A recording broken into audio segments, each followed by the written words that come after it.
అందుకని ఏం చేయాలంటే ఈ దేహస్పృహని, దేహాత్మ భావాన్ని బాగా అర్థం చేసుకుంటే అప్పుడు శ్రీ నిసర్గదత్త మహారాజు వారు చెప్పిన ఈ నేనున్నాన్న స్పృహ కూడా అబద్ధమే అన్న విషయం అప్పుడు తెలుస్తుంది. ఈ స్పృహతో మాత్రం సాధ్యం కాదు. ఇది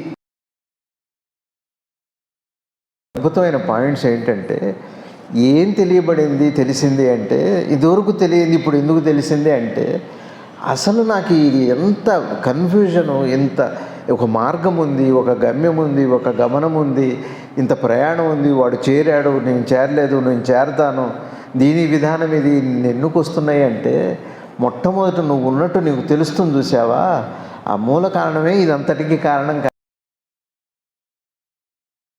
ఇక్కడ అద్భుతమైన బోధ ఏమిటి అంటే, నేనున్నట్టు నీకు తెలియటము జ్ఞానానికి అది మొదటి మెట్టు మాత్రమే, అజ్ఞానాన్ని తెలుసుకోవటానికి.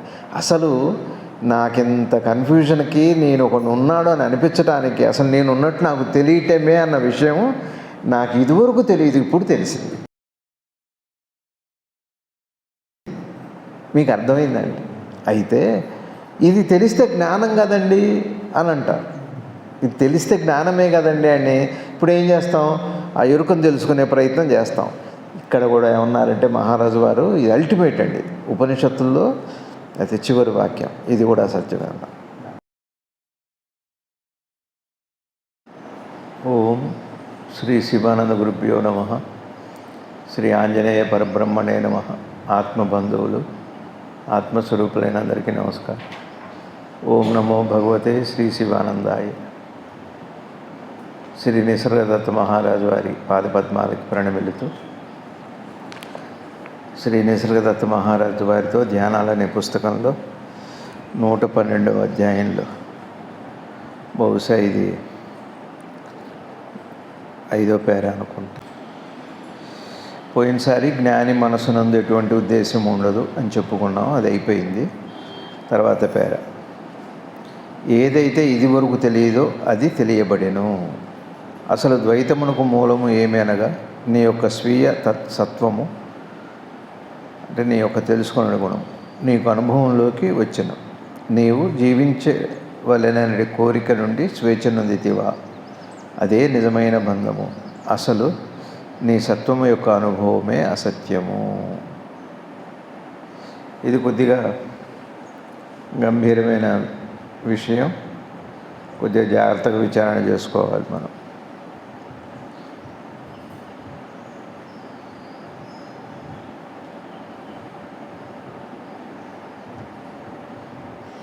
ఏదైతే ఇది వరకు తెలియదో అది తెలియబడెను.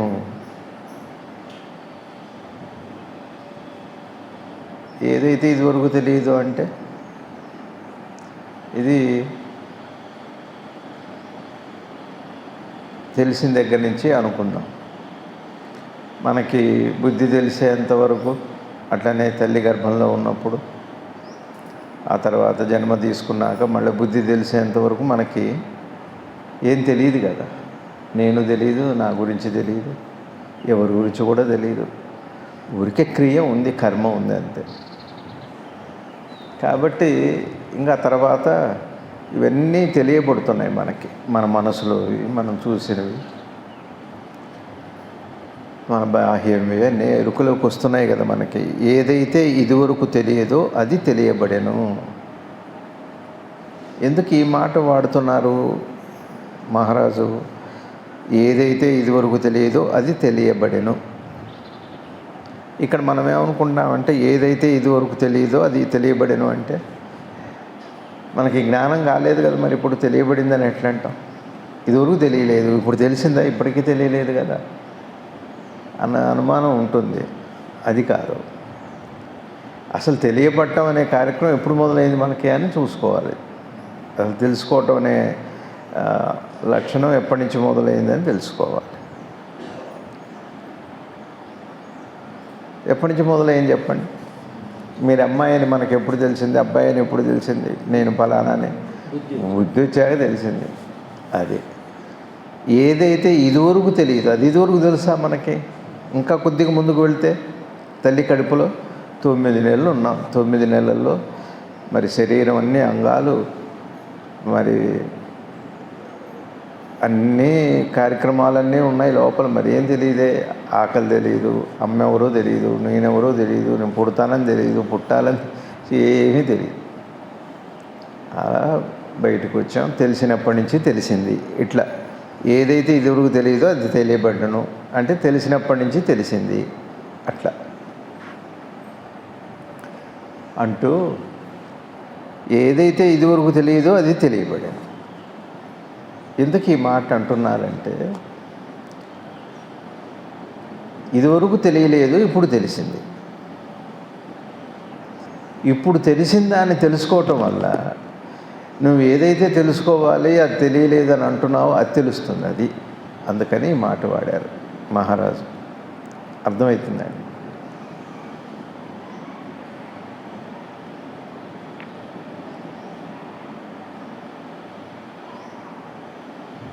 మనకి జబ్బు రాకమునుపు ఆరోగ్యంగానే ఉన్నాం కదా, బాధ తెలియదు కదా. బాధ వచ్చాక బాధ తెలుస్తుంది. అట్లానే ఇంట్లో భార్య భర్తల మధ్య గొడవలు అనుకోండి, పెద్ద మనిషి అడుగుతారు, అంత మునుపు ఎలా ఉన్నారు, మొదటి నుంచే గొడవలా అని అడుగుతారు. మొదటి నుంచి లేదండి, మధ్యలో వచ్చింది. ఎప్పటి నుంచి వచ్చినాయి, కారణం ఏమిటి? అంత మునుపు ఎలా ఉన్నారు? బాగున్నాం. మా ఇద్దరి మధ్య ఎట్లాంటి పొరపచ్చాలు లేవు, బాగున్నాం. ఇప్పుడే గొడవలు అంటే గొడవలకి కారణం తెలిసింది కదా. అంతకుముందు బాగున్నాం కదా. ఆరోగ్యం అయితే, లేకపోతే భౌతిక జీవనంలో కష్టాలైతే అందరూ అదే చెబుతారు, మాకు అప్పుడు ఇవ్వండి, ఇప్పుడే వచ్చినాయి ఇవన్నీ, అప్పుడు బాగానే ఉన్నాం, ఇప్పటిదాకా బాగానే ఉన్నాడు, ఇప్పుడే చచ్చిపోయాడు, ఇప్పటిదాకా మాతో మాట్లాడాడు, పాపం నేను చూడండి అక్కడ ఎక్కడో రాజమండ్రి దగ్గర ఎక్కడో పెళ్ళి కుదిరింది అబ్బాయికి. అందరికీ పెళ్ళి, ఆ పిల్లాడే కార్లు పంచడానికి వెళ్ళాడు, మోటార్ సైకిల్ మీద వెళ్తున్నాడు, యాక్సిడెంట్ అయితే చచ్చిపోయాడు. మన ఇంటికి వచ్చాడు కార్డు ఇవ్వటానికి. చక్కగా పెళ్లి చేసుకొని బాగుండు, సంతోషం, నీకు పెళ్ళి కుదరటం అని అంటాం కదా. అనే తెలిసేలోపు ఇట్లా పిల్లాడు ఇప్పుడే ఇప్పుడేనండి క్షణంలో ఇంత జరిగింది అని అంటే, ఇప్పటిదాకా ఏం లేదు, క్షణంలో జరిగింది అని. ఎందుకు నేను అంటున్నానంటే, రెండు తెలుస్తున్నాయిగా మనకి. తెలియటం అనే విషయం అన్న తర్వాతనేగా అనుభవము, అనుభూతి, బాధో, సంతోషమో, దుఃఖమో మరేదో తెలిసాకే ఏదైనా. తెలియకమునిపేముంది? తెలియకమునిపేముంది? తెలిసాకేగా ఏదైనా మాస్టర్.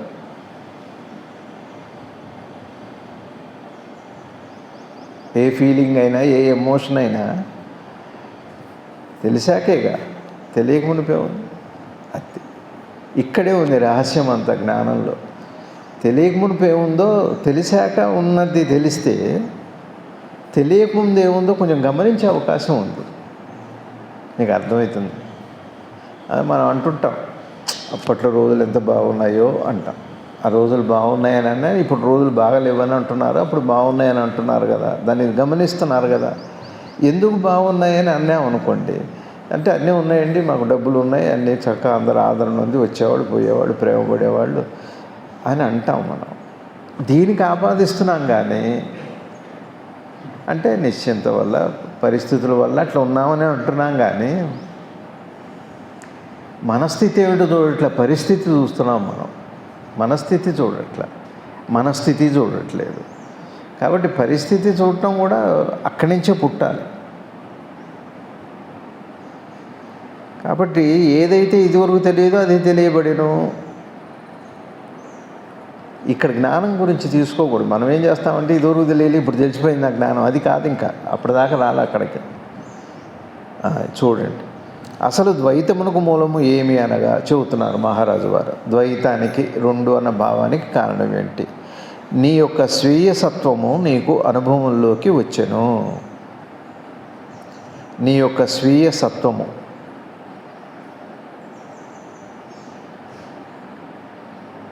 నీ యొక్క తెలుసుకునేది గుణము, సత్వము అంటే నీకు అనుభవంలోకి వచ్చెను. అది ఇట్లా చదవాలి జాగ్రత్తగా. ఊరికే అయిపోయింది, పేర అయిపోయింది, 112, 113 మొత్తం అయిపో, అట్లా ఏం ఉపయోగం లేదు. నీ యొక్క స్వీయ సత్వము నీకు అనుభవంలోనికి వచ్చాను. ద్వైతానికి మూలం ఏంటంటున్నా. ఇప్పుడు మనందరం పడుకుంటున్నాం కదా, మనందరం పడుకున్నాక మెలకు వస్తుంది కదా.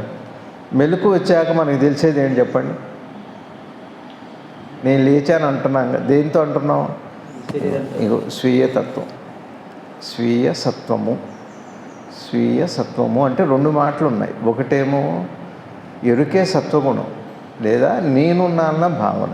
నేను అని తెలుస్తున్నాయి కదా, నా ఉనికి, నా ఎంటిటీ వచ్చేసింది, నేను అనే భావం వచ్చేసింది కదా, అది తెలిసింది. అదే మూల కారణం. రెండు రకాలుగా చెప్పొచ్చు. ఇక్కడ మనం పాత శ్రీ నిసర్గదత్త మహారాజు వారివి పాత బోధలు మనం బాగా గుర్తుపెట్టుకున్నా, లేదా ఒక జ్ఞానుల యొక్క బోధలు మనం చెప్పుకుంటున్నాం చాలా కాలంగా. ఆ జ్ఞానుల బోధని ఒకసారి మననం చేసుకుంటే, సింహావలోకనం చేసుకుంటే దీనికి తెలుస్తుంది. ఇప్పుడు మనందరి అనుభవమేగా, మెలకు రాగానే నేనున్నాను, నేను లేచాను అంటాం. అవునా కాదా? ఇప్పుడు అట్లా నిద్రపోకండి, పోయి లేచి చూస్తే కానీ మేమేం చెప్పలేము అని అనకండి. అట్లా అది కాదు కరెక్ట్. నేను రాత్రి నిద్రపోయారా చాలు, ఇప్పుడు నిద్రపోయి లేచి అది చూస్తామండి ప్రాక్టికల్గా ఏం అక్కర్లేదు. మళ్ళీ కావాలంటే మీకు సమయం ఉంది, రాత్రికి వెళ్ళి చూడండి, రేపు పొద్దున్న చూసుకోండి. ఇప్పుడు అంత అర్జెంట్ ఏం కాదు, విషయం ఏనండి అంతే. మేము నిద్రపోతాం చూస్తాం, ఇంకా నేనేం చెబుతాను? నేను నిద్రపోయినా చెప్పడానికి ఏం లేదు, మీరు నిద్రపోయినా వినటానికి కూడా ఏం లేదు. పాయింట్ అది కాదు కదా. సరే, ఇప్పుడు నిద్ర వచ్చిందనుకోండి, లేచామనుకోండి, ఏం తెలుస్తుంది చెప్పండి? తేలిగ్గా నిద్ర లేవగానే తెలిసేది ఏమిటి? మీ దేహమే, మీరే అదేగా నేను అంటున్నారు. ఇదొక పాయింట్. మన ఉనికి మనకు తెలుస్తుంది, మన ఉనికి మనకు తెలుస్తుంది. లేదు మరి శరీరం కూడా తెలియడానికి ఏం రావాలి? అంత ఉనుపు లేదా శరీరం? నిద్రలో ఉంది, తెలియట్లేదు. మంచం తెలియట్లేదు, దేశకాల పరిస్థితులు ఏమీ తెలియట్లేదు, ఏమీ తెలియట్లేదు. తెలియటము అనే క్షణం వచ్చిన తర్వాత ఫస్ట్ తెలివిలోకి వచ్చేది శరీరమే. ఈ రెండింటిని మనం ఈ పుస్తకాలు ఇట్లా 1000 పుస్తకాలు 1000 పుస్తకాలు చదివినా, 1000 ఉపన్యాసాలు విన్నా కూడా ఈ ప్రాథమిక సూత్రం మనసులో పెట్టుకోవాలి, గుర్తుపెట్టుకోవాలి, ఎప్పటికీ చూసుకోవాలి. ఒకసారి పూజ చేసుకోండి, మీరు పూజలు చేసుకోండి, చక్కగా ప్రవచనాలు వినండి, పారాయణాలు అన్నీ చేసుకోవాలి, ఏం తప్పు కాదు. ఇదంతా ఎప్పుడు అనే ప్రశ్న వేసుకోండి. ఎప్పుడు? మెలకు వచ్చాక. స్పృహ, అదే సత్తు అంటే ఉన్న స్పృహ, నేనున్నా అన్న స్పృహ. ఇది దేహంతో కలిపి కావచ్చు, దేహానికి భిన్నంగా కూడా కావచ్చు. ఎరుకొకటి, ఎరుకతో తెలిసిన ఈ శరీరం ఒకటి. అది నేను అనుకున్నా, దేహాత్మ భావన ఇవన్నీ వదిలిపెట్టండి. ప్రశ్న అది కాదు. నీకు అర్థమైందా సాహిత్యం? ఇక్కడే తేలికే. ఒక్కటే గుర్తుపెట్టుకోండి, ఈ పుస్తకంలో ప్రతి అధ్యాయము, అందులో ప్రతి పేర, అందులో ప్రతి లైను, అందులో ప్రతి పదము జ్ఞానహేతువే. ఏ ఒక్కటైనా చాలు, పుస్తకం అంతా చదవక్కర్లేదు. ఇంకేం చెప్పారో అక్కర్లేదు. నీకు అర్థమవుతుందా? ఇంకేం చెప్పారు అనేది వద్దు. ఇక్కడ ఈ బోధ ఎంత గొప్పగా ఉందో చూడండి, జాగ్రత్తగా వినాలి.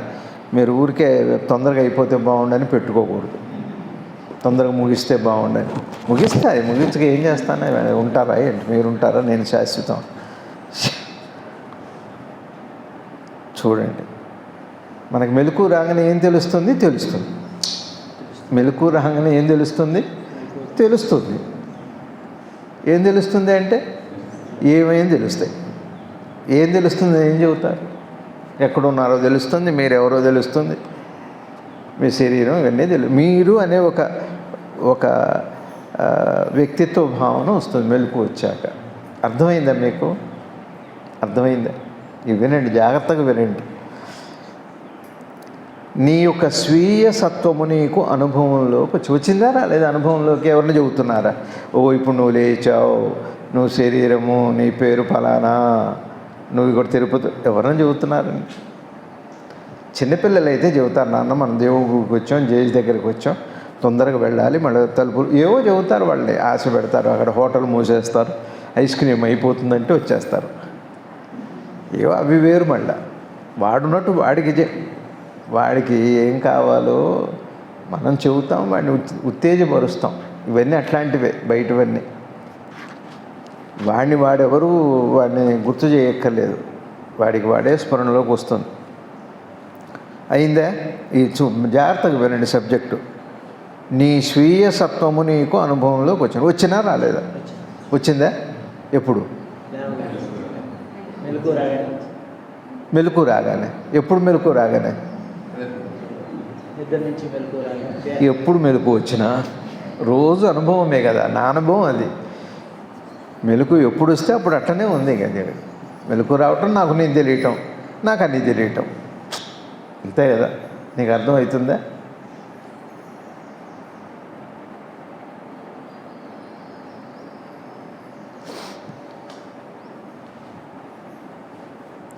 చూడండి, జాగృతంలో ఇగో నేను పుస్తకం చెబుతున్నాను, మీరు వింటున్నారు, ఇది నాకు తెలుస్తుంది కదా, ఇది తెలుస్తుంది.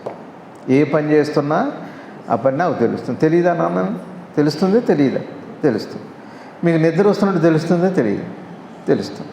ఆ నిద్రపోవటం అనే పనే కాదా? ఏం చేస్తామంటే ఇంటికి వెళ్ళి నిద్రపోవాలి, అది పని కిందనే కదా మనకి పనే.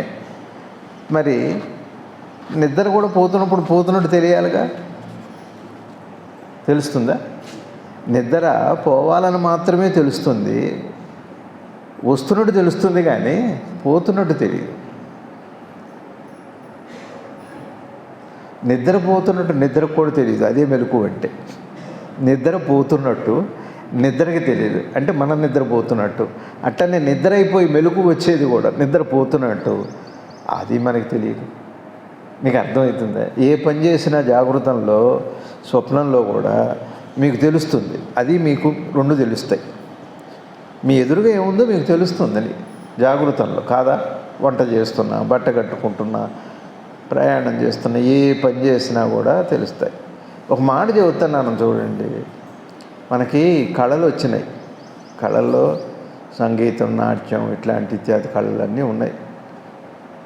ముఖ్యంగా ఈ నాట్యం కానీ సంగీతం కానీ ఎందుకు వచ్చింది అంటే, ఆ పరవశంతో తాను గుర్తుపట్టడానికి ఈ కళలు పరమాత్మ ఏర్పాటు చేసింది, ప్రకృతి.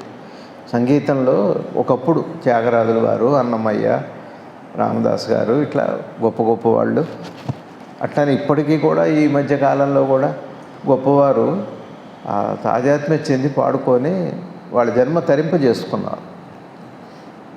మీకు అర్థమైంది? అట్లా బాగా గొంతు బాగుండటం, బాగా పాడగలగటం సరిపోదు, అది ప్రేక్షకులకు సరిపోతుంది. గొంతు బాగుందనుకోండి, నా గొంతు బాగుందనుకోండి, మీకు పాట నచ్చుతుంది. బాగా పాడాను అనుకోండి, మీకు నచ్చుతుంది. మరి నాకేంటి ఉపయోగం అంటే కీర్తి వస్తుంది, అంతే. అది భౌతిక ప్రయోజనం, వ్యవహారిక సత్యం. కానీ నేను నా దేహాన్ని, నా మనసుని, నా అన్నిటినీ, నా అనుభవాలు, అనుభూతులు అన్నీ మర్చిపోయి కేవలం ఆ భావంలో ఉండిపోతే, భావరహిత స్థితికి వస్తే దానివల్ల ముక్తి వస్తుంది. అట్లా త్యాగరాజుల వారు వాళ్ళందరికీ అలా వచ్చింది. కానీ ఒక ఎక్స్పర్ట్ అయిపోయిన తర్వాత కారు గేరు మార్చినట్టుగా, వంట చేసినట్టుగా, జీవన కార్యాలు ఎన్నో బాగా దాని మీద నైపుణ్యం వచ్చాక పెద్ద శ్రద్ధ పెట్టి చెయ్యం. అట్లాంటిది కూడా సంగీతం అవ్వకూడదు. నాట్యము సంగీతం అలా కాకూడదు. సంగీతం నాట్యం అలా అయింది అంటే, ఇప్పుడు చూడండి, నన్ను నేను బహిర్గతం చేసుకోవటానికి ఒక ఆహార్యం, సత్యం ఒక్కటే గుర్తుపెట్టుకోండి, తప్పనిసరిగా శుభేచ్ఛ కలిగిన వాళ్ళు కట్టుబొట్టు మారిపోతుందండి, అంతే. కట్టుబొట్టు మారిపోతుంది. కట్టుబొట్టు మారలేదు, ఇట్లనే నా ఇష్టానికి ఉంటున్నాను, అది ఎంత గొప్ప కళ అయినా ఆ పరమేశ్వరుడి కళల్ని చేరుకోవటానికి సాధ్యం కాదు. దృష్టి అంతా బాహ్యమైన నా ఆహార్యం మీదనే ఉంది. అందరిలాగానే ఉన్నాను నేను, కాకపోతే గొంతు బాగుంది. అందరిలాగానే ఉన్నా, కానీ చాలా బాగా పాడుతున్నాను నేను. దీంట్లో నాకు నైపుణ్యం వచ్చింది, అది బాహ్యం అయిపోయింది. ఇంకా అంతరానికి చేర్చదు. ఎందుకంటే ఆ బాహ్యమైన నైపుణ్యంతో నా ఆహార్యం ఎట్లయినా ఉండొచ్చు నేను. అర్థమవుతుందా? ఎవరు సినిమా యాక్టర్లు ఉన్నారనుకోండి, ఆ పాత్రకు తగ్గట్టుగా వేషం వేసుకున్నంత మాత్రం పవిత్రత లోపల ఉందని కాదు కదా. కానీ అట్లా ఉన్నవాళ్ళ జీవనం ఎట్లయినా సరే ఒక అద్భుతమైన కట్టు బొట్టు జుట్టు ఏవేవైతే ఉన్నాయో అవన్నీ మారతాయండి. ఓ నిండుగా బొట్టు పెట్టు. శ్రీనివాస్ గారు వింటున్నారా? మీరు వింటున్నారా?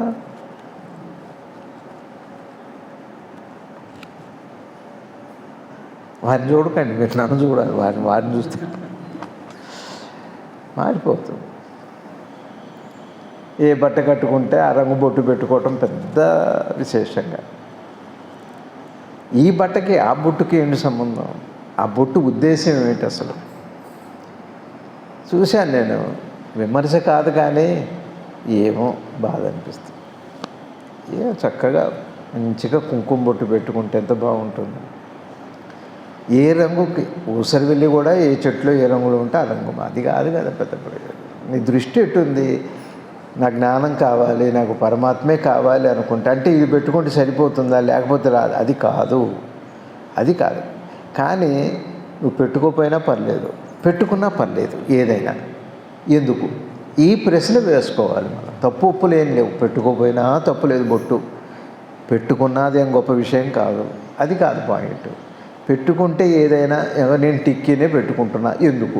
ఒక ప్రశ్న వేసుకోను. మీకే తెలుస్తుంది. ఎవరు చెప్పాలి, ఎవరో ఎందుకు చెప్పాలి, నేను ఎందుకు ఇట్లా ఉంటున్నాను అన్నది నాకు తెలియదు. నేను వేదం చదువుకుంటున్నా, నేను కోహ్లీలా క్రాఫ్ట్ కొట్టించుకుంటా అన్నా అనుకోండి, ఎందుకు అని ఒక ప్రశ్న వచ్చింది అనుకోండి, అంటే అప్పుడు ఏమొస్తుంది సమాధానం? ఎవరు చెప్పక్కర్లా, నీకే తెలుస్తుంది. నువ్వు ఎటు వెళుతున్నావు, నీకేం కావాలి. సరే, పోనీ ఇటే వెళ్ళావు. ఇటే వెళ్ళినప్పుడు నీకు అట్లా అవుతుందా? నువ్వు అనుకున్నట్టుగా అవుతుందా? సంఘం ఊరుకు. సరే, మహా అయితే ఎన్ని అవుతుంది తెలియదు. ఇక్కడ ఉండే కట్టుబాట్లు ఇక్కడ ఉన్నాయి, నీ చేతిలో లేదు. అది ఎంత స్వేచ్ఛగా నువ్వు విచ్చలవిడిగా ఉన్నా ఆ పరిధిలోనే. విచ్చలవిడితనం కూడా పరిధిలో ఉండాల్సిందే, పరిధి మించి వెళ్ళాల్సిందే. ఒక పరిధి లేని చోటే నీకు అపరిమితమైన ఆనందం లభిస్తుంది. మీరు ఒక్కటే మీ అందరికీ చెబుతున్నాను, ఎవరన్నా కానివ్వండి, పెళ్ళైనా పెళ్ళిగా, నేను నా జుట్టు ఇట్లా ఉంది, నేను ఒక సంగీతం పాడుతున్నా, ఎందుకు ఇట్లా ఉంచుకున్నాను అని ఒక ప్రశ్న. ఊరికే సరే, సంగీతం ఎందుకు పాడదు? కీర్తి కోసం అయితే అభ్యంతరం లేదు. జనరల్గా చూడండి, పాడేవాళ్ళు ఎంతో తన్మయత్వంతో రామ రామ అని అన్నారనుకోండి, ఆ తన్మయత్వం ఎంతవరకు ఉంది చూడండి, ఎంతవరకు ఉందో. తన్మయత్వాన్ని కూడా నేను ప్రదర్శించవచ్చు పాటలు. అక్కినేని నాగేశ్వరరావు గారు నమ్మేవారు కాదు, కానీ అద్భుతమైన నటన చేశారు ఆయన. భక్తి పాత్రలో ఓ భక్త తుకారం. కానీ అది నటన అంటే ఆ తన భావాన్ని వ్యక్తం చేయొచ్చు. ఒక పాట పాడుతూ మరుగేలరా ఓ రామ అని బాధపడుతున్నట్టుగా నేను మొహం పెట్టి పాడచ్చు. మీకు అర్థమైందండి? ఇది అనుకోండి ఒకటి. రెండోది, నేను నా ఇష్టం వచ్చినట్టుగా ఉండాలనుకుంటున్నాను అనుకోండి, ఈ రెంటికి ఏమన్నా కుదురుతుందా? కదా. సరే, లేదు నా జ్ఞానమే కావాలి అనుకున్నారు, ఉంచుకోండి. నాకు దైవ దర్శనం, నేను ఈ పాటల ద్వారానే ముక్తిని పొందాలి అని అనుకున్నాను.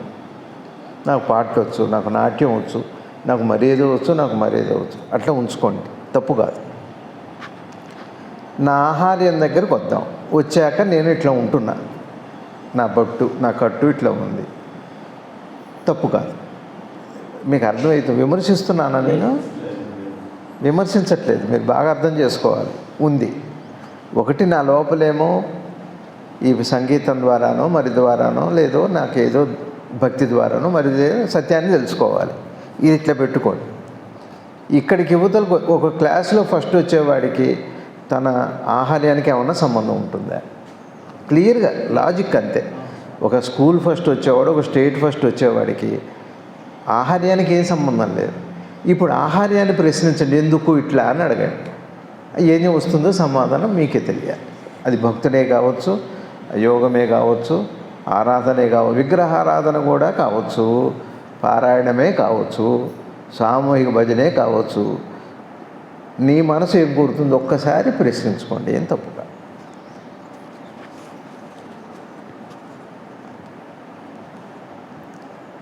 మీకు అర్థమవుతుందా అండి? నేను బాగా చదువుకోవాలి, ఫలానంద అవ్వాలి, ఇది వ్యక్తిగతమైన ఒక ఒక ఒక లక్ష్యం అయిందా? ఇకపోతే ఆహార్యం, నా జుట్టు, నా బట్టలు, ఇవాళ అనే అనుకరణ అనుకోండి, ఏదన్నా తప్పుగా. కానీ ఒకసారి ఏం చేయాలి మనం, ఎందుకు నేను ఇట్లా ఉంటున్నాను వాళ్ళలాగా అంటే, సరే దానికి అర్థమే లేదు, వాళ్ళు ఉన్నట్టు నేను ఉంటానని, వాళ్ళు ఉన్నట్టు నేను ఉంటున్నాను. మరి వాళ్ళలాగా ఉండేటట్టయితే కేవలం బాహ్యమే అయితే మరి ఫస్ట్ రావాలనుకుంటే మరి దానికి పోలిక లేదు. వాళ్ళలాగా నువ్వు ఉంటే నీకు ఫస్ట్ ఎట్లా వస్తావు అంటే, చదువు నీకు సంబంధించి వ్యక్తిగతమే, ఇంకా వాళ్ళలాగా ఉండాల్సిన అవసరం లేదు. ఇక్కడ అట్లా ఉండటం వల్ల ఎందుకు అన్న ప్రశ్న వేయండి, అంతే. ఊరుకోండి, అంతే. ఉంటే ఉండండి, ఉండకపోతే ఉండకపోండి, అది పర్సనల్. సరే, నిద్రపోతున్నాం, మెలకు వచ్చింది, తెలిసింది నాకు, నిద్రపోతున్నట్టుగా తెలుస్తుందా? చూస్తారా నిద్రని? తెలియదు, నిద్రే తెలియదు కదా. ఒక తెలియని స్థితి అది, తెలిసిన స్థితి ఇది. నీకు అనుభవంలోకి నీవు జీవించవలసిన కోరిక నుండి స్వేచ్ఛ పొందితివా? ఇక్కడ ఉండవు. ఇక్కడ శ్రీ నిసర్గదత్త మహారాజు వారు ద్వైతాద్వైతాల గురించి చెబుతున్నారు. అసలు నీకు భేదభావం ఎందుకు వచ్చింది? అసలు చెప్పండి, మీరు చెప్పండి. మీరు అందరూ వింటున్నారు కదా, మీలో ఎవరైనా సరే ఈయన చెబుతున్న దానికి అట్లనే మనం మాట్లాడుకోవాలి. ఊరికే ఇప్పుడు నేను చెప్పుకుంటూ వెళ్ళిపోయి మీరు ఏదో విని బాగుందని చెప్పని భలే చెప్పారని అంటలేదులేండి. దైవ అనుగ్రహం వల్ల ఒక మౌనం వచ్చింది, అది వేరే విషయం అనుకోండి. మనం బాగుందని కూడా అనము, అట్లా వెళ్ళిపోతాం గంభీరంగా. ఎక్కడన్నా వెళ్తే ఎప్రిసియేషన్ ఉండాలి. ఎప్రిసియేషన్ వల్ల ఏమవుతుంది అంటే నీది ఇంకా బలపడుతుంది. ఎప్రిసియేషన్ వల్ల బలపడుతుంది. అర్థమవుతుందా? పిల్లవాడు బాగా చదువుతున్నావురా అంటే ఇంకా బాగా చదువుకుంటాడు.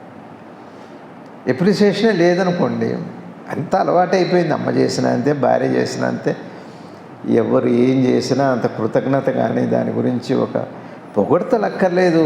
పొగడ్తలు కాదు నేను మాట్లాడేది. ఎప్రిసియేషన్ అంటే పొగడ్త కాదండి.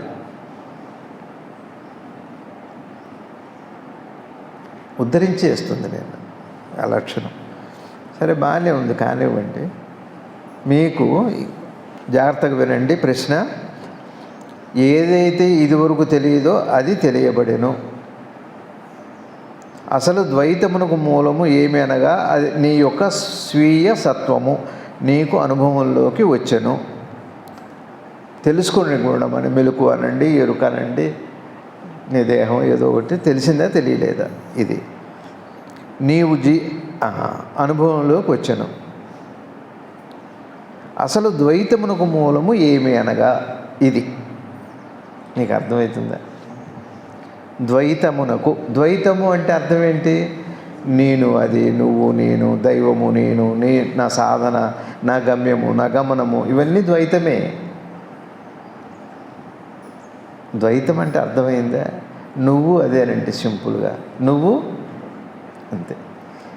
ద్వైతాల్లో తేలిక ఒక మాటలో చెప్పాలంటే కోరిక అని అర్థం. కోరికలను చూడండి, కోరిక మంచిదా చెడ్డదా అని చూడకండి. కోరిక అంటే ఏంటి?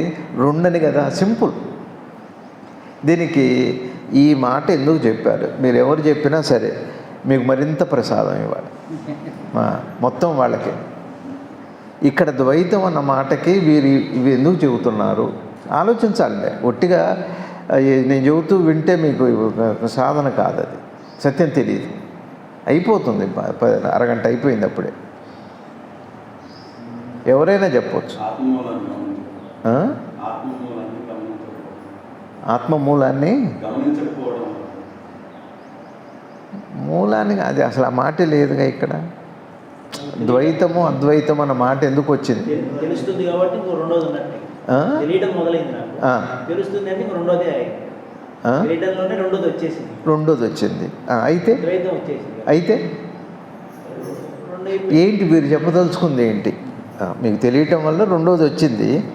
వీరు చెప్పదలుచుకుంది ఏంటి మనకి? తెలియక ముందు అద్వైతం లేదు నాకు. ఆ? తెలియడంతో ద్వైతం వచ్చింది, తెలియక ముందు అద్వైతం లేదు.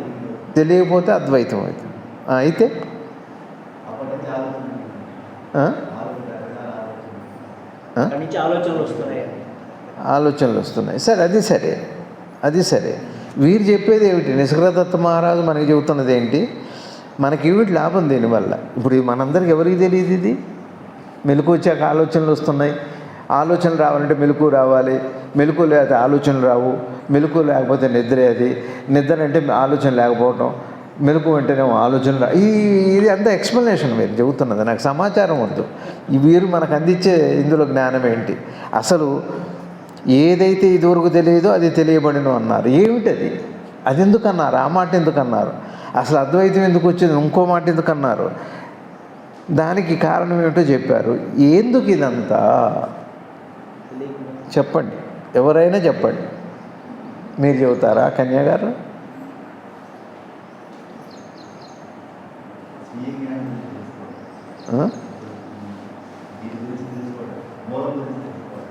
మూలం గురించి తెలుసుకోవడానికి బోధ? ఏ బోధ? ఎవరి బోధ? నేనెవరు అంటలేదు కదండి, అసలు అంటలేదు కదా. నేనెవరి ప్రశ్న ఎవరికి వచ్చింది? మెలుకుంటున్నాం, లేస్తున్నాం, టిఫిన్ ఇడ్లీలు పచ్చడి పల్లీనా లేకపోతే పుట్నాలా ఏవో జీవితం వెళ్ళిపోతూనే ఉంది. ఇప్పుడు నేనెవరి ప్రశ్న ఎవరికి వచ్చింది? ఇప్పుడు అది కాదు. వాణి గారు మీరు చెప్పండి. తెలియక ముందు అన్నది స్వరూపమే. తెలియక ముందు నాకేం తెలియడం లేదు. ఇది రెండో తెలియడంతోనే ద్వైతం వచ్చింది. కాబట్టి దాంతో నేను తెలియక ముందు అద్వైతంగానే ఉన్నాను, స్వరూపంగా ఉన్నానని తెలుసుకోవడానికి. అక్కడ స్వరూపంగా ఉన్నామని తెలుసుకోవడానికి రెండోది వచ్చినప్పుడు రెండోది వచ్చింది. కాబట్టి రాకముందు నేను ఒకటిగానే ఉన్నాను అని తెలుసుకోవడానికి అది ఉపయోగపడుతుంది. కొంతవరకు పర్లేదు, కొంత దగ్గరకు వచ్చారు. ద్వైతానికి మూలం అద్వైతం, ద్వైతానికి కూడా మూలం అద్వైతం నుంచి నిజమేనా? ద్వైతానికి మూలము సరే చెప్పారు, వారే చెప్పారు. ఇంక నువ్వు చేసేది ఏముంది? వారే చెబుతున్నారుగా, నీ మెలకు వచ్చాక నీకు ద్వైతం వచ్చిందని చెప్పారు. ఇంక ఇందులో ఏముంది? మనకు ఏమర్థమైంది ఇప్పుడు దీనివల్ల? అయిపోయిందా? ఇక పుస్తకం చదవటం అయిపోయిందా? ఈ పేర అయిపోయిందా? ద్వైతానికి మూలం నీ మెలుకువే. ఓ అట్లానా? అయి ఉండొచ్చు. అది కాదు కదా. నీకేమర్థమైంది చెప్పండి. లక్ష్మి నీకేమర్థమైంది చెప్పు. సేటు గారు మీరు చెప్పండి. వీళ్ళ వల్ల కావట్లేదు. ఏమిటి ఇందులో బోధ? ఏమిటి అసలు? చూడండి, మళ్ళీ జాగ్రత్తగా వినండి. ఏదైతే ఇదివరకు తెలియదో అది తెలియబడేను. అది తెలిసిందా మనకి ఆత్మ గురించి రోజు వెతికి పడుకుంటున్నాం. ఎంత వెతికినా దొరకట్లేదు. లేచేసరికి తెలిసిందా? తెలియలేదు. అక్కడికి అది ఒకటి అయిపోయింది. అసలు ద్వైతమునకు మూలం ఏమి అనగా చెబుతున్నారు. పాపం కొంత కిటుకు అందించారు మనకి. ఏంటి మూలం అంటే నీ యొక్క స్వీయ సత్వము, అంటే నీ యొక్క తెలుసుకునేది గుణము, అంటే ఎరుక అని నీకు అనుభవంలోకి వచ్చాను. అసలు ద్వైతమునకు మూలము ఏమి అనగా, ద్వైతానికి మూలం ఏంటంటే నీకు నువ్వు ఎరుకలోకి వస్తున్నావుగా ద్వైతం అయిపోయింది. ఏమండి? ముందుదేమో ఏదైతే ఇదివరకు తెలియదో అది తెలియబడేను. తెలిసిందా? ఇప్పుడు మీరు విన్నారు కదా, మీకు తెలిసిందా? ఆత్మదర్శనం అయిందా? నాకయిందా? పోనీ స్వీయసత్వం తెలిసినట్టే కదా. వారు చెప్తున్న స్వీయసత్వం నాకు తెలియకపోయినా తెలియడంలోకి వచ్చేసింది. స్వీయసత్వం తెలిసింది. ఇంకా చెబుదాంలేండి చిన్నగా, జస్ట్ ముగిచ్చేద్దాం. ఇక్కడ ఏంటంటే ఏదైతే తెలియదో అది తెలియబడింది. ఇక్కడికి ఇది వేరు. ఇప్పుడు మనందరికి కూడా ఒక ప్రశ్న ఉంది. నాకు ఆత్మదర్శనం ఎందుకు కావట్లేదు? ఒకటి, నేనెవరన్న ప్రశ్నను ఎట్లా శోధించాలి? అసలు ఎట్లా చూడాలి దాన్ని? ఎట్లా నేను నా హృదయంలోకి వెళ్ళాలి? లేదా నా గురువు అనుగ్రహం ఎలా పొందాలి? పోనీ నారాయణమూర్తి అనుగ్రహం, శివానుగ్రహం, ఏదన్నానండి. ఇవన్నీ ఉన్నాయా లేవా మనకి? తెలియట్లేదుగా. ఆ గ్యాప్ అట్టనే ఎంత చదువుకున్నా, ఎంత పాండిత్యం ఉన్నా, మరి వారి దగ్గరికి పెద్ద పెద్ద పండితులు వెళ్ళారు. కృష్ణమూర్తి గారి దగ్గరికి అయితే, భగవాన్ దగ్గరికి అయితే, బాగా శాస్త్రవచనాలు చదువుకున్నవాడు. శాస్త్ర ప్రమాణాలు వేరు, స్వీయ అనుభవం వేరు. స్వీయ అనుభవం అన్నది శాస్త్రానికి కూడా ప్రమాణం అవుతుంది. కాబట్టి ఇప్పుడు మనందరికి ఉన్నాయా లేవా?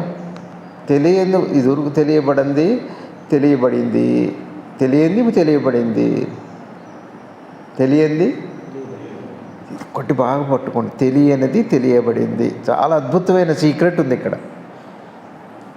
అసలు ద్వైతమునకు మూలం ఏమిటి అంటే నీ యొక్క స్వీయ సత్వం. ద్వైతం అంటే ఏమిటి? ఇంకా రెండోది జీవనం అనండి, మరణం అనండి, జననం అనండి, దైవం అనండి, జీవుడు అనండి, జ్ఞానం అనండి, ద్వైతం అనండి, అద్వైతం అనండి, ద్వైతం అనండి, మరి ఏదన్నా అనండి, వీటన్నిటికీ కారణం ఏమిటి? ఇప్పుడు చూడండి, ఇట్లా తీసుకుంటే అర్థమవుతుంది. నీ యొక్క స్వీయ సత్వము నీకు అనుభవంలోకి వచ్చెను. మెలకు రాగానే మనకు అనుభవంలోకి వచ్చింది. ఇది ఆరంభం. నెక్స్ట్ ఏం చదువుతారంటే ఏదైతే ఇదివరకు తెలియదో అది తెలియబడెను. నిద్రలో అది తెలియబడలేదు, ఇప్పుడు ఇది తెలియబడది. ఏదైతే తెలియబడలేదో అది ఏం తెలియబడది? ఈ దేహం అనుకోండి. ఇది రెండో పాయింట్. ఆన్సర్లోకి వెళ్తున్నాం మనం. అసలు ద్వైతమునకు మూలము ఏమనగా నీ ఈ కార్యక్రమమే ఇంత కార్యక్రమానికి గొడవ అని. ఒకటేనా నేను చెప్పింది, మీరు చెప్పింది? మళ్ళీ రండి, అయిపోయింది ఇది. ఈ పేర ఏమంటున్నారంటే నీకు జీవించవలనటి కోరిక నుండి స్వేచ్ఛ నొందితివా? అసలు బతకాలి బతకాలి బతకాలి వచ్చిందా? స్వేచ్ఛ వచ్చిందా? ఇది కూడా మళ్ళీ ద్వైతంలోదే. బతికి ఉండాలనుకోండి, దానికి లేవు, ఆత్మకి ఏ లక్షణాలు లేవు. ఆత్మ అసలు రెండోదే లేదు, దాన్ని చూసారని కూడా అనుకోదు. అదే నిజమైన బంధము. అసలు నీ సత్వము యొక్క అనుభవమే అసత్యము. బా, ఒక జ్ఞానే చెబుతారండి. ఏమంటున్నారు? ఇప్పుడు మనం ఉన్నాం కదా, చూడండి ఎంత అద్భుతంగా చెప్పారో. ఇది ఇంకెప్పటికీ మర్చిపోకండి ఈ పాయింట్. ఇది అంతిమ సత్యం. లేస్తున్నాం, నాకు నేను తెలుస్తున్నాను, ఏదో రోజు పూజ చేస్తున్నాను, ధ్యానం చేస్తున్నాను, విగ్రహారాధన, క్షేత్రము, ప్రవచనము అయింది. అక్కడ ఆధ్యాత్మిక కార్యక్రమం ఒక అరగంట గంట అయిపోయింది. ఇంకా తర్వాత నా జీవన కార్యం ఏంటి? నా జీవన కార్యం ఇక ఏదో ఉద్యోగం, వ్యాపారం, మరేదో తింటాం, ఆరోగ్యం, అనారోగ్యం, ఇబ్బందులు, సుఖం, సంతోషం. రాత్రి అయిపోయింది, ఒక కలగన్నాం, మళ్ళా నిద్రపోయాం, ఏమీ లేదు, మేలుకు వచ్చింది, నేను వచ్చాను. ఈ నేను అనేది తెలిసాక ఇప్పుడు స్లోగా వెనక్కి వెళ్ళండి. ఇదివరకు తెలియనిది తెలియబడింది. ఏంటి మనకి తెలియంది? ఇంత సాధన చేస్తే నాకు ఎందుకు రావట్లేదు? ఇంత సాధన చేస్తున్నాను నేను, ఇన్నాళ్ళుగా మంచి మాటలు వింటున్నాను పెద్దలవి, ఎంతో జపం చేశాను, ఎన్నో చేశాను, నాకు తెలియట్లేదే. ఆ గ్యాప్ అట్లనే ఉంది కదా. పొందిన వాళ్ళు పొందారు, అందరూ కాదు. మనలాంటి సామాన్యుల సంగతి చెబుతాం. ఏం వాణి గారు, ఇప్పుడు మనం కనీసం ఇక్కడ 96 నుంచి చెప్పుకుంటున్నాం. అదే జరుగుతూనే ఉంది కదా. కాదు ఇక్కడ కూర్చున్నాళ్ళు అటు కూర్చున్నారు, అటు కూర్చున్నాళ్ళు ఇటు కూర్చున్నారు. ఒకప్పుడు పట్టాలు ఉన్నాయి, ఒకప్పుడు పట్టాలు లేవు. కాలం మారుతుంది, జరుగుతూనే ఉంది. కొంతమంది వస్తున్నారు, కొంతమంది పోతున్నారు, కొంతమందికి అర్థమై వెళ్ళిపోయారు. ఇది వ్యర్థం అనుకొని వెళ్ళిపోయారు. ఏవో జరుగుతూనే ఉన్నాయి. అది కాదు పాయింట్. ఏంటంటే ఏవో జరుగుతూనే ఉంది. జాగ్రత్తగా అర్థం చేసుకోండి. రోజువారీ ఇంతే కదా. ఎన్నాళ్ళు విన్నాం, ఎన్ని చదువుతున్నాం, ఇప్పటికి ఎన్ని అధ్యాయాలు అయిపోయినాయి? 112 అధ్యాయాలు పోయి ఉన్నాం. 112 అధ్యాయంలో ఉన్నాం. తెలియంది, రోజుకు తెలియంది ఇప్పుడు తెలిసిందా? ఒక ప్రశ్న. మీరు మొహమాట పడకండి, మిమ్మల్ని మీకేం నష్టమే ఉండదు దీనివల్ల. తెలిసిందా? ఇది కాదు వారు చెప్పేది. మీ ఆత్మదర్శనం గురించి కాదు, రూట్ కాజ్. మందులు వాడుతున్నాం, అసలు ఏంటో తెలియదు. ఆ జబ్బు తగ్గదు, అది ట్రేస్ అవ్వదు, డిటెక్ట్ అవ్వదు, ఏది అవ్వదు. కొంచెం జబ్బు అయితే అదే, మందులకు మందులే, వేలకు వేలు ఖర్చు అవుతున్నాయి, తిరుగుడు తప్పట్లేదు, బాగుపడట్లేదు. రూట్ కాజ్ తెలియాలి కదా. రూట్ కాజ్ తెలిస్తే ఏమవుతుంది? రూట్ కాజ్ తెలిస్తే బాగుంటుంది. తెలియాలి, ఏదైనా రూట్ కాజ్ తెలియాలి. ఏనా అర్థమవుతుందా నీకు? నందిగామ రూట్ కాజ్ తెలియాలి కదా ఏదైనా. మనకు మెలకు వచ్చాక ఇంతేగా రోజువారీ జీవితం, ఈ గ్యాప్ ఇంతే ఉందిగా. తెలియబడింది తెలిసిందా, ఇది ఇట్లా పెట్టుకోండి అండర్లైన్. రెండోది ఏంటి, అసలు ద్వైతం ఎట్లా వచ్చింది? ద్వైతము అంటే తెలియబడింది తెలిసింది అన్న మాట అసలు ఎప్పుడు వచ్చింది నీకు? ఇది పట్టుకోండి. ద్వైతం ఏంటో తెలుసా అండి? నాకు తెలియంది ఇప్పుడు తెలిసింది, నేను తెలుసుకోవాల్సింది నాకు ఇప్పుడు తెలిసింది, నాకు తెలియంది లేదు, నాకు తెలిసింది లేదు. ఇది అంతా ద్వైతమే. ఆలోచనే ద్వైతము. ఆలోచన ఎప్పుడు వచ్చింది మీకు? మెలకు రాగానే వచ్చింది. ఇక్కడికి ఇది మీకు అర్థమైందని అనుకుంటాను నేను. అసలు ద్వైతం ఎప్పుడు మొదలైందంటే మెలకు రాగానే వచ్చింది. అదే అసలు మూల కారణం. ద్వైతం వచ్చింది కదా, తెలియబడింది తెలియదు అయిందా? ఇప్పుడు ఇదివరకు తెలియంది ఇప్పుడు తెలిసింది అంటే అండర్లైన్ చేయమన్నాక ఇప్పుడు తీసుకురాడు. ఇది వచ్చాక ఇదివరకు తెలియంది ఏమిటి అంటే, ఇంతకాలం ఇంత సాధన చేశా, ఇంత విన్నా నేను, పెద్దలు చెప్పారు, అయినా నాకు అర్థం కావట్లేదు అన్నది అర్థం కావట్లేదు. అసలు అది తెలియట్లే. కారణం ఏంటో, ఏమిటి కారణం? ఏం పాపం చేశాను నేను? గురువులో లోపమా? అది చెప్పేవాళ్ళు ఏమైనా లోపం ఉందా? బహుశా అతనికి సరిగా అందుకోలేదా, చేరలేదా? పోనీ నాకే అర్థం కావట్లేదా? మనం ఏం చేస్తున్నాం? అనేక కారణాలు మన ఆలోచనలో భౌతికంగా వెతుకుతున్నాం. వీరేం చెబుతున్నారంటే అసలు మూల కారణం నీ మెలకువే కల్పించింది ఇదంతా అన్నారు. మీకు అర్థమవుతుందండి? అసలు అత పుట్టిందంతా అందులోనే, దీంతోనే మొదలైంది అన్నారు. ఇంక ఇవన్నీ మనం యువతలు వెతుకుతున్నాం. ఆ గురువు మంచివాడు కదండి, మార్చేసైన వాడు బలిసిపాడులో ఎప్పుడు అంతే చెబుతాడు. ఇక ఆయన మారిస్తే మంచిది, ఎదిగా ఇంకా ఆయన పట్టుకొని వెళ్ళాడు. ఇంకా నెక్స్ట్ స్టెప్ ఏదో స్టెప్పులు ఏం లేవు అక్కడ.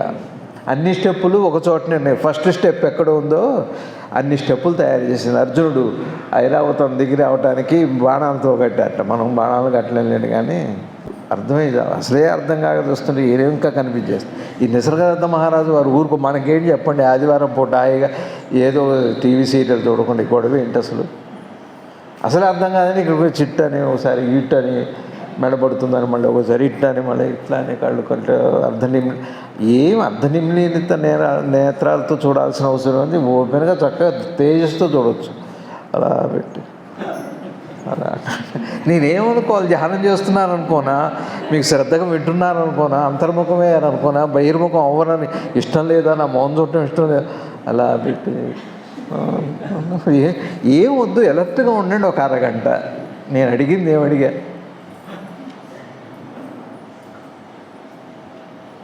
ఆ సాంబశివుడు పెట్టిండగా శివుడు బొమ్మలు వేసిన ఏం వద్దు, హాయిగా ఉండండి, చక్కగా ఎలర్ట్గా ఉండండి, వినండి కాసేపు. లేకపోతే ఇట్లా ఇట్లా 1,00,000 సంవత్సరాలు అయినా మీరంతే, నేనింతే, ఈ జన్మ ఇంతే. ఎప్పటికీ ఇందా చెప్పారే తెలియబడింది తెలిసిందే అని, అది అది కాదు. తెలియబడింది ఇక్కడ చూడండి. వాళ్ళ 2 అద్భుతమైన పాయింట్స్ ఏంటంటే, ఏం తెలియబడింది తెలిసింది అంటే, ఇదివరకు తెలియంది ఇప్పుడు ఎందుకు తెలిసింది అంటే, అసలు నాకు ఇది ఎంత కన్ఫ్యూజను, ఎంత ఒక మార్గం ఉంది, ఒక గమ్యం ఉంది, ఒక గమనం ఉంది, ఇంత ప్రయాణం ఉంది. వాడు చేరాడు, నేను చేరలేదు, నేను చేరతాను, దీని విధానం ఇది ఎన్నుకు వస్తున్నాయి అంటే, మొట్టమొదట నువ్వు ఉన్నట్టు నీకు తెలుస్తుంది చూసావా? ఆ మూల కారణమే ఇదంతటికి కారణం. కానీ ఇంక వీటిలో మనం ఏం చేస్తున్నాం? అది వదిలిపెట్టి, ఈ స్పృహను వదిలిపెట్టి వీటిల్లో లోటుపాటుని సరి చేసుకునే ప్రయత్నం చేస్తున్నాం అంటూ ఎక్కడ ఫైనల్గా ఒక మాట ఏం చెప్పారంటే, శ్రీ నిసర్గదత్త మహారాజు బాగా గుర్తుపెట్టుకోండి, నీవు జీవించవలనని కోరిక నుండి స్వేచ్ఛ నొందితివా. జీవించవలనని కోరిక అంటే కేవలం బతికి ఉండటం అనే కాదు, ప్రాణంతో బతికి ఉండటమే కాదు, సుఖంగా ఉండాలి, పేరు తెచ్చుకోవాలి, అన్ని రకాల వికారాలు, అదే జీవించాలనుకోవటం అంటే. ఒక్కొక్కళ్ళు ఒక్కొక్క దానికోసం వస్తున్నారు జీవించి. కొంతమంది పోతే బాగుండు అంటాడు, అది కూడా జీవించటమే. మన మనసులో ఏ ఆలోచన ఉన్నా అది జీవనంతో సమానమే. ఆలోచన లేకపోతే అది మరణమే. నేను మొన్న చెప్పాను, నేను మనకి 3 అవస్థలు ఉన్నాయి: జాగృతము, స్వప్నము, సుషుప్తి. జాగృతంలో తెలుస్తూనే ఉన్నాయి, స్వప్నంలో తెలుస్తున్నాయి, సుషుప్తిలో ఏం తెలియట్లేదు. జాగృతి నుంచి స్వప్నంలోకి వెళ్తాం, స్వప్నం నుంచి నిద్రలోకి వెళ్తాం, నిద్రలో నుంచి మెలకువలోకి వస్తాం. కాబట్టి నిద్ర అంటే ఏమిటి అంటే భగవాన్ ఏం చెప్పారంటే తాత్కాలిక మరణం. మరణంతో మరణం అంటే ఎట్లుంటుందంటే ఏం వద్దు, నిద్రలాగా ఉంటుంది, సింపుల్. ఇంకా కన్ఫ్యూజ్ అవ్వకండి, పుస్తకాలు చదివితే ఎక్కువైపోతుంది మళ్ళీ. అవన్నీ ఇన్ఫర్మేషన్, అది వద్దు మనకి. మన అనుభవం ఏంటి ఇంతవరకు? ఇన్ఫర్మేషన్ పక్కన పెడితే ఏమీ తెలియదు, అందరి అనుభవం అదే. ఇంకా తర్వాత లేచాక మనం విన్నవన్నీ అదంతా సమాచారం, అది మనకు అవసరం లేదు. ఇప్పుడు నిద్రలో ఏం తెలియదు, అంతేనా? మీకు ఏమైనా తెలుస్తుందా? మరణం కూడా అంతే.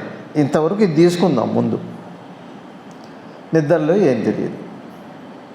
ఇక్కడికి చెప్పారు కదా భగవాను, 2వ పాయింట్, మరణము శాశ్వత నిద్ర. ఇక అదే నిద్ర కంటిన్యూ అవుతాం, ఇంక అదే మరణం అంటే. నిద్ర తాత్కాలిక మరణము, మరణము శాశ్వత నిద్ర. ఇది అర్థమైందా? ఇక 2వది స్వప్నము. స్వప్నం ఎంతసేపు ఉంటుంది? నిద్ర ఎన్ని గంటలు పోతాం? 8 గంటలు. 8 గంటల్లో 2 గంటలు మంచి నిద్ర, 6 గంటలు. 6 గంటలు స్వప్నం.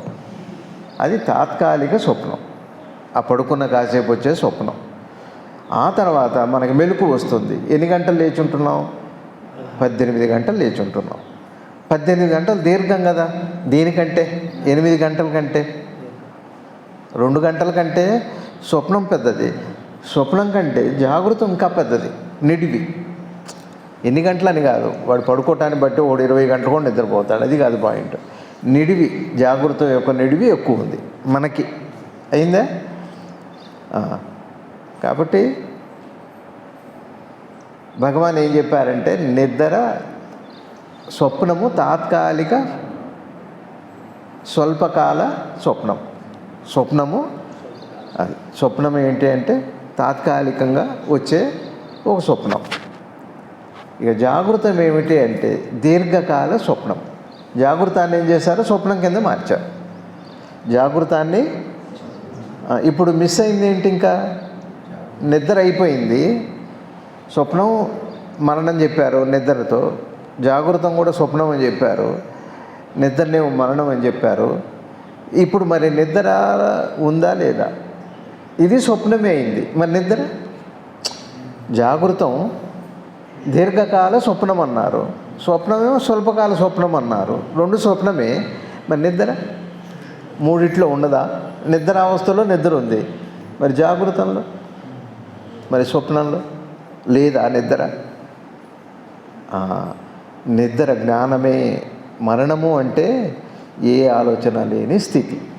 నిద్ర అంటే ఏ ఆలోచన లేని ఒక అద్భుతమైన ఆనంద స్థితి. అది ఇప్పుడు లేదా అంటే జాగృతంలో ఆలోచనకి మధ్య కొద్దిసేపు, 1 నిమిషం, అదే వాడి స్తోమతను బట్టి 1/2 నిమిషం, కొంతమంది అలా ఉండిపోతారు, ఏమో ఆలోచించరు ధ్యానంలో ఉన్నవాళ్ళు.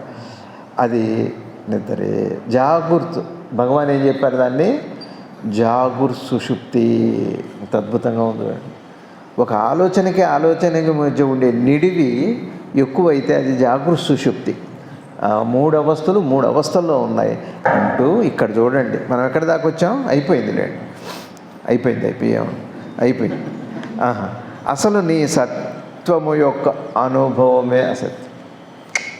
ఇది ఈ యొక్క పేర ఈ పుస్తకమే కాదు, మొత్తం లిటరేచరు, శ్రీ నిసర్గదత్త మహారాజు వారు అందించిన సాహిత్యంలో ఇది అల్టిమేట్. ఇది మనందరికీ నిద్ర తెలుసు, మెలకువ కూడా తెలుసు కదండి, కదా? సరే, మెలకు వస్తే నేనున్నట్టు నాకు తెలుస్తుంది, నిద్రపోతే ఏమీ తెలియట్లేదు, నేనున్నట్టే కాదు, ఏది తెలియదు. ఇది క్లియర్, తేలిగ్గా ఉంది కదా. 2వ స్టెప్, నేను ఉన్నట్టు నాకు తెలుస్తుంది. కాబట్టి నేనున్నట్టు నాకు తెలియటమే, నేనున్నట్టు నాకు తెలిసాకే ఇన్ని ఆలోచనలు, సాధనని, దైవమని, అందుకే ద్వంద్వమంతా, అద్వైతమంతా అందులో. అవునా కాదా? నేను పేదవాడిని, నేను ధనవంతుడిని, నేను చచ్చిపోతాను, నేను బతికున్నాను, లేచున్నాను, ఇక అన్ని ఆలోచనలు అనుకోండి, ఏదైనా అనుకోండి, అది ద్వైతం మొదలైంది. ఎప్పుడు? మెలకు వచ్చాక, నేనున్నట్టు నాకు తెలిసాక. ఇక్కడ రెండు అద్భుతమైన సత్యాలు వారు ప్రతిపాదిస్తున్నారు శ్రీ నిసర్గదత్త మహారాజు. ఏమిటి అంటే, ఒకటి, ఈ ద్వైతానికి కారణం నేనున్నట్టు తెలియటమే. నేనున్నట్టు తెలియటం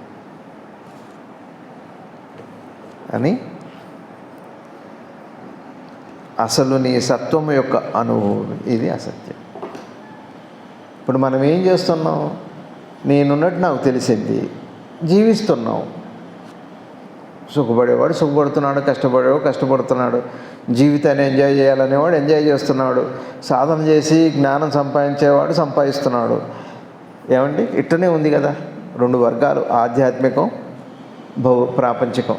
ప్రాపంచికంలో అనుభవించేవాడు ఏదన్నారు, దీనివైపు ఉన్నవాడు హిమాలయాలు వెళుతున్నాడు, ఎక్కడో వెళుతున్నాడో, గుళ్ళు వెళ్తాడో, తపస్సు ఏదో చేస్తున్నారు. రెండు రకాలు అనుకోండి సాధన.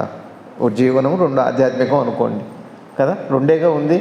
ఎప్పుడు ఈ రెండు ఎప్పుడు వస్తున్నాయి? నేనున్నట్టు నాకు తెలిసాక వస్తున్నాయి. చూడండి. సరే, నేనున్నట్టు నాకు తెలిసాక ఇంక నేను సాధన చేస్తున్నా. ఇప్పుడు అనుమానం, నాకు కాలేదు, నాకు జ్ఞానం రాలేదు, నాకు శివుడు కనపడతాడో కనపడ్డో, నాకు పరిస్థితులే, అంతే కదా. ఇక్కడ వీరు ఏమంటున్నారంటే, ఇవన్నీ రావటానికి నేను ఉన్నట్టు తెలియటమే కదా. నేను ఒకటి తెలియటం వల్లే కదా. ఇక్కడ అద్భుతమైన బోధ ఏమిటి అంటే, నేనున్నట్టు నీకు తెలియటము జ్ఞానానికి అది మొదటి మెట్టు మాత్రమే, అజ్ఞానాన్ని తెలుసుకోవడానికి. అసలు నాకింత కన్ఫ్యూజన్కి నేను ఒకడు ఉన్నాడు అని అనిపించడానికి అసలు నేను ఉన్నట్టు నాకు తెలియటమే అన్న విషయం నాకు ఇదివరకు తెలియదు, ఇప్పుడు తెలిసింది. మీకు అర్థమవుతుందా అండి? అసలు మూల కారణం ఇప్పుడు తెలిసింది. అది ఆరంభంలో ఇదివరకు తెలియంది ఇప్పుడు తెలిసింది అంటే అర్థం ఏంటంటే, జ్ఞానం కాదు, నా అజ్ఞానానికి, నా ఈ శ్రమకి కారణం. మీకు అర్థమైంది? అసలు గొడవకి మూల కారణం ఏంటన్నట్టుగా, ఈ గొడవకి, ఈ బాధలు అనండి, జ్ఞానం అనండి, అజ్ఞానం ఏదన్నా అనండి, వీటన్నిటికీ మూల కారణం ఏమిటి అంటే, అస్సలు మూల కారణం నేనున్నట్టు నాకు తెలియటమే. ఇదే మూలం. ఇది తెలిసింది. మీకు అర్థమైందండి? అయితే ఇది తెలిస్తే జ్ఞానం కదండి అని అంటారు. ఇది తెలిస్తే జ్ఞానమే కదండి అని ఇప్పుడు ఏం చేస్తాం? ఆ ఎరుకను తెలుసుకునే ప్రయత్నం చేస్తాం. ఇక్కడ కూడా ఏమన్నారంటే మహారాజు వారు, ఇది అల్టిమేట్ అండి ఉపనిషత్తుల్లో అది చివరి వాక్యం. ఇది కూడా అసత్యమే అన్న. అసలు నువ్వు ఉన్నట్టు నీకు తెలియటం కూడా అసత్యంలో భాగమే అన్న. అక్కడి దాకా వెళ్ళాలి ప్రయాణం. అసత్యం ఎట్టయితే మనం ఉన్నట్టు మనకి తెలియట్లేదు. మనం ఉన్నట్టు మనకి నేనున్నా నాకు తెలుస్తుందిగా. ఇది తెలుసున్నాక ఇది ఒక్కటి తెలిసాక మిగిలినవన్నీ తెలుస్తాయి. అది ఇంకా అసత్యం అని ఒప్పుకోదు. ఒక్కటి తెలియటం, ఏ ఒక్కటి తెలిస్తే అన్నీ తెలియబడతాయో, ఏ ఒక్కటి తెలియకపోతే అన్నీ తెలియకుండా పోతాయో, అదే నేనున్నట్టు తెలియటం. ఇప్పుడు నేనున్నట్టు తెలిసిందండి.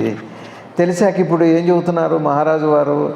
ఈ నేనున్నట్టు తెలియటమే ద్వైతానికి కారణం, ఇది అసత్యమే అన్నారు. ఒప్పుకుంటామా మనం? ఒప్పుకుంటామా? ఎట్లా ఒప్పుకుంటాం? మనకి ఉన్నట్టు మనకు తెలుస్తుంది కదా. ఈ మెలకు అసత్యం ఎట్లయితుంది? అయ్యో పెద్దలు ఏం చెప్పారు, ఇదే సత్వదర్శనం అది ఉండటం వల్లే మనకు అన్నీ తెలుస్తాయి, అది స్పృహ అని ఆ పాఠాలు ఉన్నాయనుకోండి, అది సరే వదిలిపెట్టండి. ఇది అసత్యమా మీరు చెప్పండి? అందుకని ఏంటంటే ఇది అసత్యమని ఒప్పుకోదు. ఎందుకు అంటే, ఈ నేనున్నట్టు అన్న విషయం ఒకసారి తెలిసిన తర్వాత ఇంక దేన్ని ఒప్పుకోదండి. అది అయిందా? మరి ఎట్లండి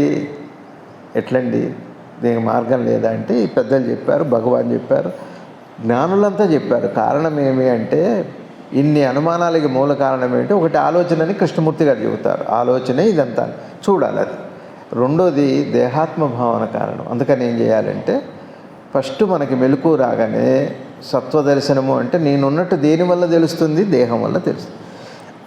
ఈ దేహం వల్ల తెలియటం వల్ల ఏమవుతుంది అంటే ఇవన్నీ వస్తాయి. చూడండి, ఇదివరకు తెలియంది ఇప్పుడు తెలిసింది. దేహం తెలిసాకనే ఇవన్నీ వస్తున్నాయన్న విషయం మనకు తెలిసింది కదా. దేహం వచ్చాక ఇవన్నీ తెలుస్తున్నాయన్న విషయం ఇప్పుడు చెప్పారు అని అనుకుంటే ఇప్పుడు తెలిసింది. ఓహో, దేహం వల్ల ఇవన్నీ, కానీ నిజంగా దేహం లేకపోతే ఇవి లేవు అన్నమాట. నిజమే లేవు నిద్రలో. అందుకని ఏం చేయాలంటే, ఈ దేహ స్పృహని, దేహాత్మ భావాన్ని బాగా అర్థం చేసుకుంటే అప్పుడు శ్రీ నిసర్గదత్త మహారాజు వారు చెప్పిన ఈ నేనున్నాన్న స్పృహ కూడా అబద్ధమే అన్న విషయం అప్పుడు తెలుస్తుంది. ఈ స్పృహతో మాత్రం సాధ్యం కాదు. ఇది మనకి మెలకు వచ్చాక నేనున్నట్టు తెలుస్తుంది. ఇదేట అన్నిటికీ మూల కారణం ఈ తెలియటం. శ్రీ నిసర్గదత్త మహారాజు వారు ఏమంటున్నారంటే ఇది అబద్ధమే, ఇది సత్యం కాదు అన్నారు. కానీ మనకి నిజంగా అనిపిస్తుంది. అంటే మరి వారికి అబద్ధం అనిపించి మనకు నిజం ఎందుకు అనిపిస్తుంది అంటే దేహంతో సంబంధం అట్లాంటిది. అది సంబంధం ఉన్నంతకాలం, అది అర్థం కానంతకాలం అక్కడ బ్రహ్మ వచ్చి సత్యం చెప్పినా కూడా మనకు అర్థం కాదు, స్వరూపం అర్థం కాదు. ఈ సంబంధం అట్లాంటిది. ఇది మూల కారణం. అంతేగాని మన ఆలోచనలోనో మన ప్రయాణాల్లో మార్పు కాదు. ఇక్కడ మూలంలో తీసేయాలి. ఆపరేషన్ చేయాలంటే ఏం చేస్తారు చెప్పండి? పెద్ద ఆపరేషన్ చేయాలి. డాక్టర్లు ఏం చేస్తారు? ఫస్ట్ దేహ ముద్ద సంబంధం తీసేస్తారు. ఏ జ్ఞాని చెప్పిన సత్యమైనా మనకు అర్థం కావాలంటే ఇక్కడ మత్తులు ఇవ్వటం కుదరదు. మత్తులు ఇవ్వకుండా గమ్మత్తు ఈ దేహమే ఇది ఎంత చేస్తుంది అన్న విషయాన్ని తెలుసుకుంటే చాలు. అదే ఇదివరకు తెలియంది ఇప్పుడు మూల కారణం తెలిసింది మనకి. ఇదే మూల కారణం. ఇది పెట్టుకొని మనం ఎవరు చెప్పినా మనకి నచ్చదు. ఇది అబద్ధం లేండి వాళ్ళు అడి చెప్పారు కదా అంట. ఈ విధంగా సాగి ఇదివరకు తెలియంది ఇప్పుడు తెలిసింది. ఇప్పుడు మనం ఏం చేయాలంటే దేహాత్మ భావన, నేను దేహం కాదు అన్న విషయాన్ని ఇదివరకు చెప్పుకున్నవే ఇంకా అటువైపుగా చేసుకోవాలి. ఇది మార్గం. అందరికీ నమస్కారం. Thank you.